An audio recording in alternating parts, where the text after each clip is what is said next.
talking point that you will probably hear from members of Trump's administration is that no one could have predicted a pandemic like this. So there was no way the administration could have really prepared the country for something like COVID-19. Except new reporting indicates that economists in Trump's own administration had warned Trump about what would happen to the country if a pandemic had occurred.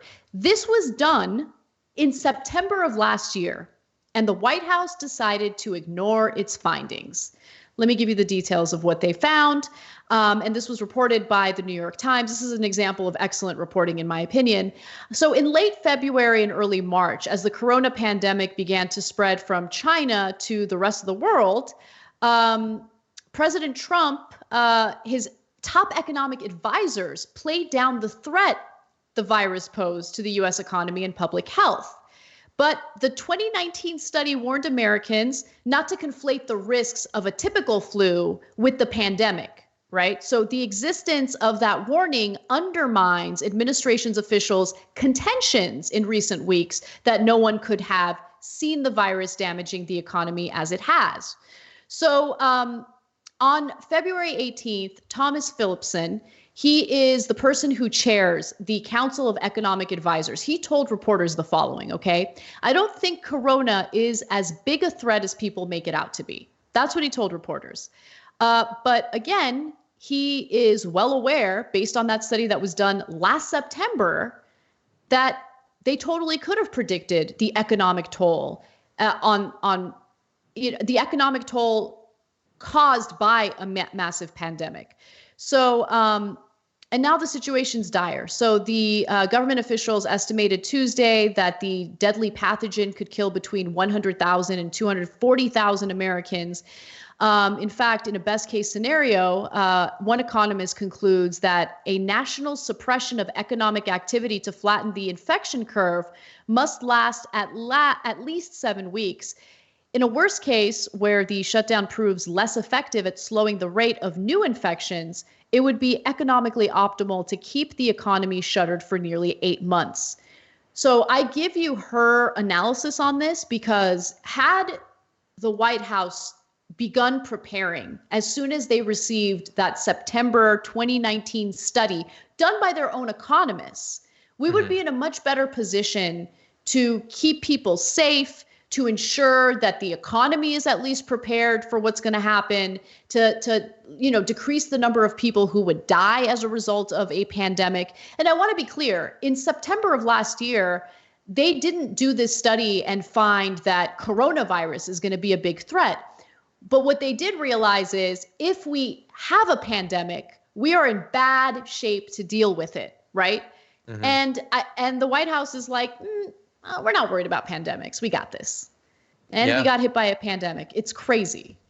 Yeah, they had every warning.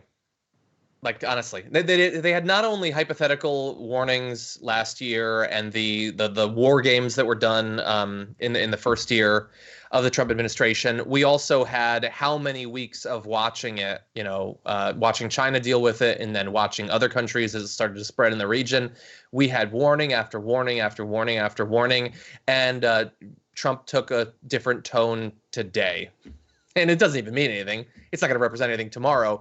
But we want to believe that because our country is so powerful and so rich, I mean, we're not going to be blindsided by any sort of emergency. We want to believe that people have contingency plans for these sorts of things. But we should have been more specific when we hoped that. There are experts that are doing those sorts of analyses and putting together reports and all that. But we also need a leader who cares about any of that and will actually follow the advice of experts. And we don't have that. Trump could have been prepping for this for literally years if he wanted to. Instead, he spent the last couple of weeks talking about how he inherited a broken testing system, as if he hasn't been present for nearly a full term already. It's a nightmare. It's such a nightmare. And,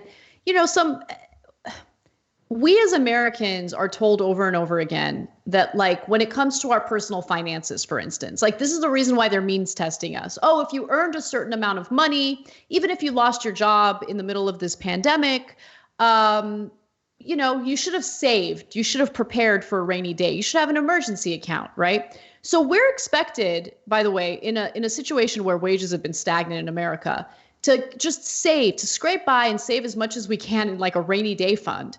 But we can't expect the same of our own federal government when it comes to something as serious as a pandemic. So while that study from last September did not think that coronavirus was going to happen, it was still important in urging the White House to get prepared should a pandemic hit us. So we know that, like, hey, we have like a system in place. We're ready. We're prepared. We're going to decrease the number of lives that'll be lost as a result of our preparedness. Like, the fact that the federal government isn't held to that standard blows my mind. And that's the kind of stuff that we should see all of these broadcast reporters talking about. I don't care about Trump's tone. I don't care about Trump's tone. I care about his actions, and I care about his competence. And he's lacking in both. Thanks for watching The Young Turks. Really appreciate it. Another way to show support is through YouTube memberships. You'll get to interact with us more. There's live chat emojis, badges. You've got emojis of me, Anna, John, JR. So those are super fun. But you also get playback of our exclusive member-only shows and specials right after they air. So all of that, all you gotta do is click that join button right underneath the video. Thank you.